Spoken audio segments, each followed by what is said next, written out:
Bienvenidos entonces a esta nueva clase de nuestro curso de Matemáticas Computacionales y Teoría de la Computación. Mi nombre es Marco Benalcázar. Una vez que hemos estudiado acerca de las gramáticas libres de contexto y los lenguajes libres de contexto que son producidos por gramáticas libres de contexto, tenemos que volcar nuestra mirada nuevamente a autómatas que permiten procesar los lenguajes libres de contexto, y esos autómatas reciben el nombre de autómatas de pila, o en inglés son los push-down automata o PDA. Nosotros vamos a referirnos a estos autómatas de pila como PDA, y cuando sea plural pondremos PDAs, ¿ok? Entonces, cuando ustedes vean la palabra PDA, nos estamos refiriendo a autómatas de pila o a los push-down autómata en inglés. Esto, así como cuando usábamos el término DFA para los autómatas finitos determinísticos o NFA para referirnos a los autómatas finitos no determinísticos. ¿Ok? Entonces, tener en cuenta este hecho. Para tener una idea global en cuanto al conjunto de autómatas de dónde estamos, ¿ok? Aquí ustedes pueden ver justamente un diagrama donde podemos ver cada uno de los autómatas que nosotros podemos tener para los diferentes lenguajes, ¿ok? Entonces, aquí tenemos los lenguajes regulares que estudiamos en las clases pasadas, que son aceptados por autómatas finitos, sean estos no determinísticos o determinísticos. Estos autómatas, sí, están contenidos dentro de una categoría más grande o dentro de un conjunto más grande, que son los autómatas de pila, ¿ok? Que contienen a los autómatas finitos, NFAs y DFAs. A su vez, los autómatas de pila están contenidos dentro de otro conjunto más grande que permiten analizar lenguajes sensibles al contexto en oposición a los lenguajes libres de contexto, ¿ok? Que son aceptados o procesados por los autómatas acotados linealmente. Y este es un conjunto que no lo vamos a ver. Y en las clases finales de este curso, vamos a ver las máquinas de Turing, que es un conjunto de autómatas más grande, el más grande que tenemos en cuanto a autómatas, que contienen a los autómatas de pila y a los autómatas finitos, y por supuesto a estos autómatas linealmente acotados, que no los vamos a estudiar. ¿Ok? Entonces, vamos a hablar de PDAs y lenguajes libres de contexto. Aquí hay un error, debería decir lenguajes libres de contexto. En este caso, la idea de este diagrama es la misma que cuando presentábamos los diferentes elementos que nos permiten procesar un lenguaje regular en aquel momento, ahora un lenguaje libre de contexto. Entonces, un lenguaje libre de contexto es un lenguaje que puede ser, que va a ser aceptado por un PDA. Esa es la definición de un lenguaje libre de contexto, ¿ok? Y ustedes saben que los lenguajes libres de contexto son generados por las gramáticas libres de contexto, ¿ok? Entonces, representar una gramática libre de contexto tiene tres formas: a través de un PDA que acepta el lenguaje, o a través de un conjunto de cadenas que forman parte del lenguaje, o plantillas que permiten definir las cadenas que son parte del lenguaje, o a través de una gramática libre de contexto. ¿Ok? El punto intermedio aquí son los lenguajes libres de contexto. Si yo tengo un lenguaje libre de contexto, puedo diseñar un PDA, o si tengo un PDA, puedo encontrar el lenguaje libre de contexto que lo acepta. De la misma manera, si yo tengo una gramática libre de contexto, puedo encontrar el lenguaje generado por dicha gramática, o dado un lenguaje, puedo encontrar la gramática que lo genera, por supuesto, libres de contexto. Pero también puedo pasar directamente de un PDA a una gramática libre de contexto, o de una gramática libre de contexto a un PDA. Lo mismo que antes podíamos hacer con los lenguajes regulares y autómatas finitos, ¿no? Recuerden que en los lenguajes regulares teníamos un tercer elemento para representar los lenguajes, que eran las expresiones regulares. Entonces, podríamos pasar de expresiones regulares a lenguaje libre de contexto, o de NFAs o DFAs a lenguaje libre de contexto, o de gramáticas regulares a lenguajes regulares, perdón, estuve diciendo creo que libres de contexto, a lenguajes regulares, ¿ok? O podría también pasar de expresión regular a FDA NFA, perdón, o DFA, y viceversa. También podría pasar de expresión regular a gramática y viceversa, o de gramática a autómata finito y viceversa. ¿Okay? Entonces eso es exactamente lo que tenemos acá, solamente que acá tenemos un elemento menos y ya no tenemos algo como lo que en lenguajes regulares se llamaba expresión regular. Aquí tenemos entonces un PDA y ya con esto debe quedar clara la relación entre PDAs y lenguajes libres de contexto o context-free languages. Como había dicho, la definición de un lenguaje libre de contexto es que sea aceptado por un autómata de pila. Ahora, ¿por qué se llaman autómatas de pila? Se llama autómatas de pila justamente porque en la estructura de estos autómatas existe o se usan pilas o stacks que son una estructura de datos inspiradas en las pilas de libros o pilas de elementos en general, o un apilamiento de elementos, ¿no? Entonces, un stack es una estructura de datos, ¿ok? Donde tengo posiciones discretas o elementos discretos donde puedo agregar datos o puedo retirar datos. Cuando agrego datos, a eso se denomina la operación de push.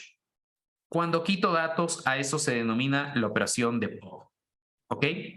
También, obviamente, en la estructura de datos necesito un identificador que me permite saber cuántos datos han sido almacenados hasta el momento, donde esa variable se denomina top. Si yo no asumo que hay un elemento inicial del tipo de dato que estoy usando en un programa para señalar el fondo, pues tengo que definir una variable que se llame bottom, que es la que me va a indicar el fondo de la pila. En definitiva, digo, tengo dos variables. La una que me indica la parte superior de la pila y la otra que me indica dónde está la parte inferior de la pila, ¿no? Y con eso puedo hacer push y pop y saber cuántos y tener un control de cuántos elementos voy teniendo. ¿Ok? Entonces el pop es quitar elementos, en ese caso el top disminuye, mientras que el push era agregar un elemento y eso hacía que el top aumente en 1, ¿no? Ok, obviamente esto me muestra que yo tengo que ir agregando los elementos, o cuando agrego los elementos se queda una secuencia para el retiro, es decir, yo no puedo quitar este elemento de aquí sin antes haber quitado el que estaba en la parte superior, ¿no? Entonces, ese hecho de que no puedo quitar elementos dentro de la pila sin antes eliminar el elemento superior es un punto importante y es una de las cosas que van a ayudar mucho en la construcción de autómatas de pila. Ok. Haciendo este breve recordatorio de lo que son las pilas o los stacks en inglés, ¿ok? Vamos a ver qué componentes tiene un autómata de pila. Un autómata de pila puede ser visto como, o es un autómata o es un elemento que tiene tres componentes. Una cinta de entrada, ¿sí? Una unidad finita de control y una pila con tamaño infinito, ¿ok? Entonces, cuando digo una pila con tamaño infinito, me estoy refiriendo a que en este caso yo puedo almacenar una cantidad infinita de elementos, ¿ok? Y obviamente en la pila puedo hacer un push, es decir, agregar elementos, o puedo hacer un pop, quitar elementos. En inglés, como había dicho, la pila se refiere a un stack. ¿Qué está presente en la cinta de entrada? En la cinta de entrada está presente la cadena que yo quiero que sea procesada por el PDA y usando, o para esta cadena de entrada, usando este stack y lo que he programado en el PDA, al final se determina si esta cadena es aceptada o rechazada por este PDA. ¿Ok? Bien, entonces, ¿qué es un PDA? Bueno, resulta de que así como en los autómatas finitos tenemos dos tipos de PDAs. Tenemos los PDAs no determinísticos y tenemos los PDAs determinísticos, ¿ok? Entonces, lamentablemente los nombres son largos y el nombre es autómata de pila no determinístico o en inglés non-deterministic push down automata, ¿ok? Y a eso se abrevia como NPDA. Un NPDA o un PDA o un autómata de pila no determinístico es una tupla formada por este conjunto de elementos que tenemos aquí, 7 elementos. El primer elemento de la tupla es un conjunto finito de símbolos de entrada. ¿Ya? Esto también lo teníamos en los autómatas finitos, determinísticos y no determinísticos.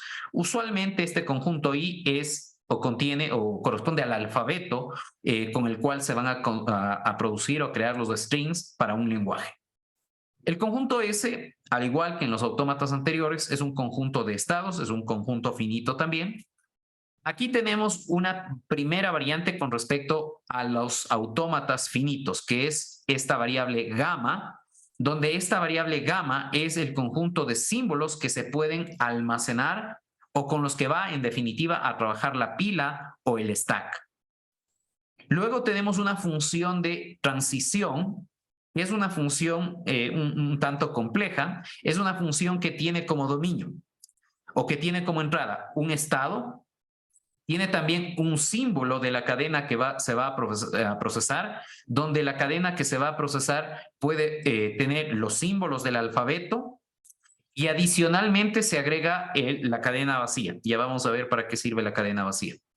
Y luego también recibe un símbolo del stack o de la pila.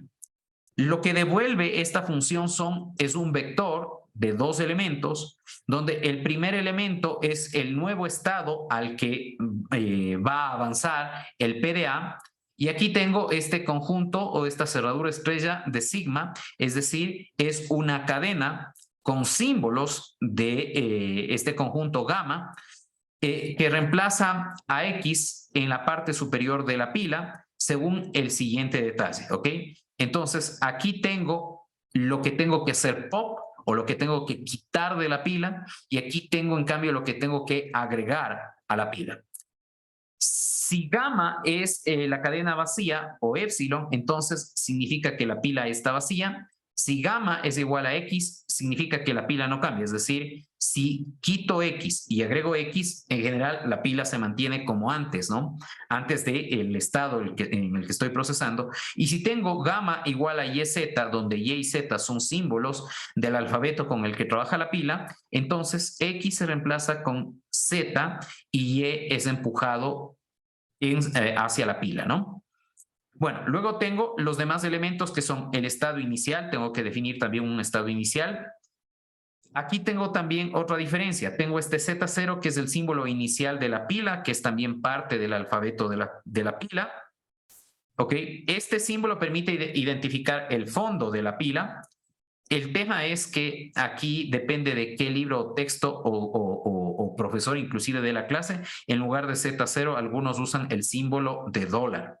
¿Ok? Si en algún momento ven PDA con el símbolo de dólar, eso es el equivalente a lo que en nuestro caso vamos a ver como Z0.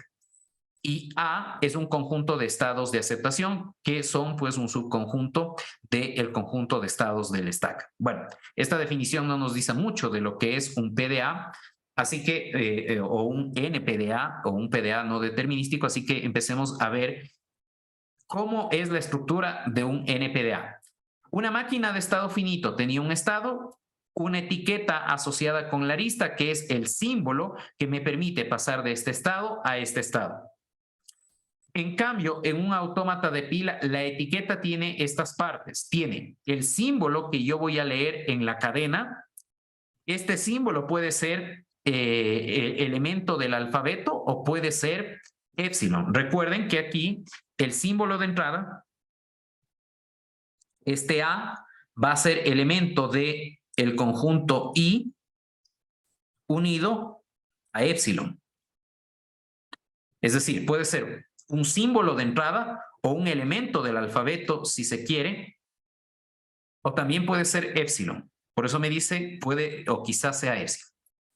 ¿Aquí qué tengo? Aquí tengo el símbolo que debe estar en el top del stack y este símbolo es el que se va a retirar de la pila o del stack. ¿Ok? Entonces, aquí también yo puedo tener épsilon o lambda. Si yo tengo épsilon aquí, significa que en este caso el stack o la pila no se lee y tampoco se retira ningún elemento. O sea, simplemente al stack, este símbolo me dice no le haga nada. Aquí tengo otro símbolo, otro tercer símbolo, que en cambio este es el símbolo que es agregado a la pila o al stack. Si aquí tengo epsilon, significa que no se agrega nada a la pila. Entonces, si aquí tengo epsilon, esto es lo que tengo que hacer pop y esto es lo que tengo que hacer push. Eso es en definitiva la estructura que tengo, ¿no? Esto es lo que debe ser retirado de la pila y esto es lo que debe ser agregado a la pila. Si tengo epsilon en lugar de B, significa que no tengo que retirar nada de la pila. Y si tengo epsilon en lugar de C, significa que no voy a agregar nada en la pila. Ok. Muy bien. Así como tengo autómatas de pila no determinísticos, también puedo hablar de autómatas de pila determinísticos o de PDAs que se denominan Deterministic Pushdown Automata. ¿Ok? Los autómatas de pila determinísticos o de PDA tienen la misma estructura que un autómata de pila no determinístico, es decir, tengo la misma tupla de 7 elementos. ¿Ok? La única diferencia, bueno, las únicas diferencias están en los puntos 1 y 2. ¿Ok? Entonces, la restricción es que para cada estado, para cada símbolo de entrada al autómata y para cada símbolo del alfabeto de la pila, se debe cumplir lo siguiente. La función de transición Q, A y B tiene a lo sumo un elemento. Ok, aquí me voy a ayudar de este gráfico que me pone los autómatas de pila determinísticos y los autómatas de pila no determinísticos. Lo que me dice es que para un símbolo de entrada, para un elemento del alfabeto del stack, ¿sí? Y para un estado diferente, yo solamente voy a pasar a máximo un estado. Acá, en cambio, tengo el no determinismo de que para este símbolo de entrada, este símbolo que debo hacer pop en el stack, este símbolo que tengo que hacer push en el stack y este mismo estado, tengo dos caminos. Puedo llegar a Q2 o puedo llegar a Q3. Esto es un no determinismo. ¿Por qué? Porque esta etiqueta del vértice no me dice si voy a terminar en Q2 o voy a terminar en Q3. Mientras que en un autómata de pila determinístico, automáticamente si observo la etiqueta, sé a qué estado voy a llegar. Una aclaración importante, a diferencia de las máquinas de estado finito determinísticas que exigían que para cada estado y todo símbolo de entrada tenga una arista que salga, aquí no se exige que por cada símbolo de entrada haya una flecha. ¿Ok? Aquí pueden haber símbolos de entrada para los cuales no partan ninguna flecha. Eso es posible. El no determinismo está en el hecho de que para un estado y la misma etiqueta de la arista tengo o termino en dos o más estados diferentes. Esto sería el no determinismo. ¿Ok? Entonces, esta, digamos, es la parte diferente entre los DPDAs y los NPDAs. Esto es el no determinismo.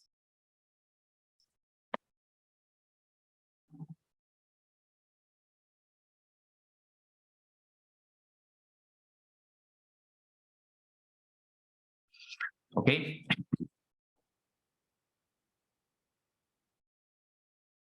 Listo. Ok. Aquí tengo exactamente lo mismo, es lo mismo.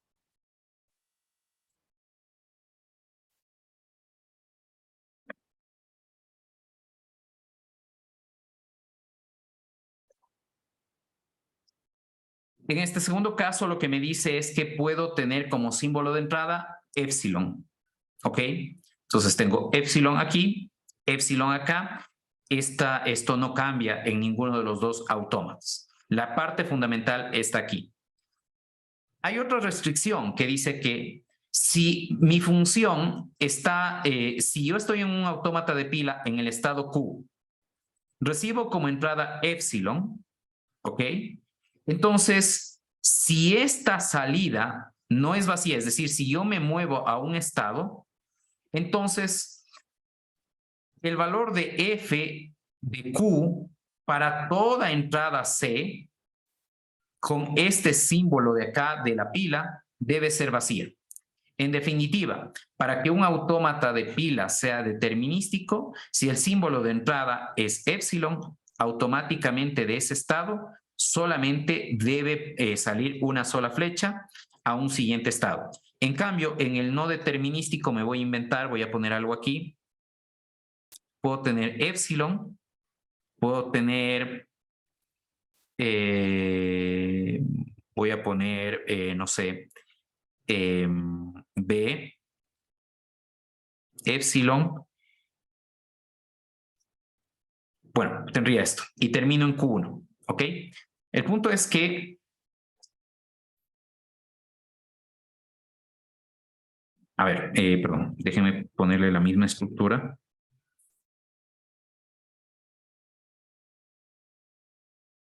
Entonces, aquí sería epsilon, este es el símbolo que hago, pop, que sería B, y el símbolo que hago push, sí, aquí puede ser cualquier cosa. Aquí le voy a poner epsilon, sí está bien, ¿ok? Entonces, el tema es que acá, estando en Q1 y recibiendo la entrada epsilon, vuelvo a Q1 o puedo, o en este caso también puedo ir a Q2.